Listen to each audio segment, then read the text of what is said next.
요새 증여 상담이 엄청나게 많습니다. 그중 상당수는 실제 감정평가로도 진행이 되는데요. 특히 서울 소재 아파트를 갖고 계신 분한테 연락이 참 많이 옵니다. 정부가 지난 10월 1일 초고가 주택도 전수 검증하겠다고 발표한 이후에 더더욱 상담이 많이 늘었습니다. 일단 많은 연락 주셔서 너무 감사드립니다. 감정평가사한테 법에서 가격에 대해 어느 정도 재량을 주고 있다고 하더라도 마음대로 가격을 확 낮춰서 세금을 신고할 수 있을까요? 국가랑 법이 바보는 아니죠. 예를 들어서 시가 10억짜리를 2억에 감정평가해서 신고할 수만 있다면 모든 증여는 다 엄청나게 저가로 진행될 겁니다. 이를 우리 법에서는 다 막고 있는데요. 사실 이 시가라는 개념이 너무 추상적이어서 일률적으로 딱 이게 시가고 이 이하는 안 돼, 뭐 이런 규정은 없습니다. 본질적인 한계죠. 그런데요, 60억짜리를 39억에 평가를 해서 신고한다면 이건 누가 봐도 명백히 저가로 평가한 게 아닐까요? 시가의 추상성을 악용한 사례가 있다고 하는데요. 내용 같이 한번 보도록 하겠습니다.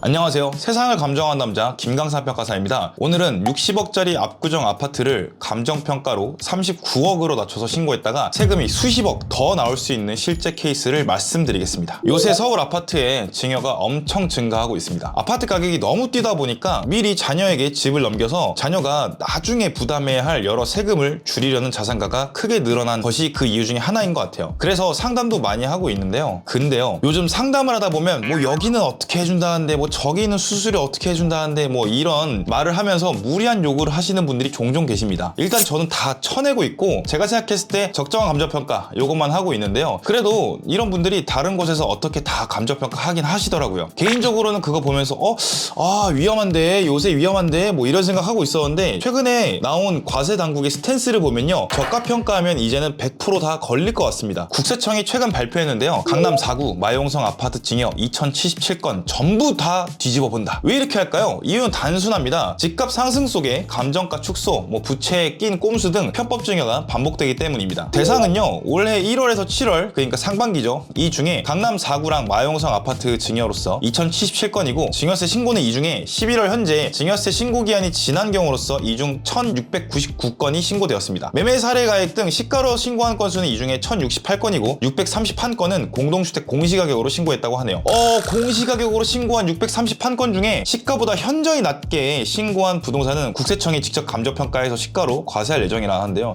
이거 큰일 났네요. 특히 서울 아파트 가격은 공시가격하고 괴리가 엄청 심해서 최소 1.5배에서 2배 이상까지도 차이가 나는데요. 상속은 어쩔 수 없이 그냥 돌아가셔서 받는 경우가 많아서 그렇다 치더라도 증여는 증여세액이랑 취득세액 등등 다 계산하고 시뮬레이션 다 돌려보고 세금 부담 여부까지 다 전략을 짠 다음에 진행을 하는데, 신고하고 몇 달 뒤에 갑자기 증여세가 빵 하고 뻥 튀게 되면 많으면 수억에서 수십억까지 증여세가 더 나올 수도 있을 것 같은데요. 공시가격이 아닌 시가로 신고한 1068건도 적절한 가액인지 상속세 증여세법상 인정되지 않는 부당한 감정평가액은 아닌지 확인할 예정이라고 합니다. 기사에 나온 예시인데요, 아버지에게 서울 강남구의 압구정동에 거래가격 60억 원짜리 아파트를 증여받은 A씨는 증여세 부담이 커지자 지인 소개로 알게 된 감정평가 법인에 시가보다 낮게 평가해달라고 부탁했다고 합니다. 이후 A씨는 인근 아파트 매매 가격의 65% 수준인 감정가액 39억 원으로 증여세를 신고했는데요. 당연히 걸렸죠. 아파트 같은 경우는 지난 영상들에서 말씀드린 바와 같이 유사매매 사례가액이 있을 가능성이 굉장히 높습니다. 특히 요새는요. 유사매매 사례가액은 상속의 경우에는 상속 개시 이전 6개월, 이후 6개월, 증여의 경우 이전 6개월, 이후 3개월 이내에 단지 내 거래 가격 중에서 공시가격과 전유면적의 차이가 각각 5% 이내인 사례 중에 가장 가까운 사례를 의미합니다. 쉽게 보면 이 시간적 공간 안에 거래만 있으면 돼요. 비슷한 게. 요새는 검색해보면 10곳 중에 8, 9곳은 유사매매 사례가액이 있는 것 같아요. 그래서 아무리 공시가격으로 신고하고 싶다고 하더라도 유사매매 사례가액이 있으면 이게 우선시 됩니다. 그래서 증여하고 싶으신 분들은 유사매매 사례가액을 꼭 확인하셔야 되는데요, 막 뒤져볼 필요 없이 그냥 홈택스 들어가셔서 검색창에 상속증여 평가하기라고 검색하면 편하게 검색이 가능하니까 이 점 참고하시고, 그 다음에 혹시라도 더 궁금하다 싶으시면 제게 연락 주시면 제가 친절히 증여 전략을 소개시켜 드리도록 하겠습니다.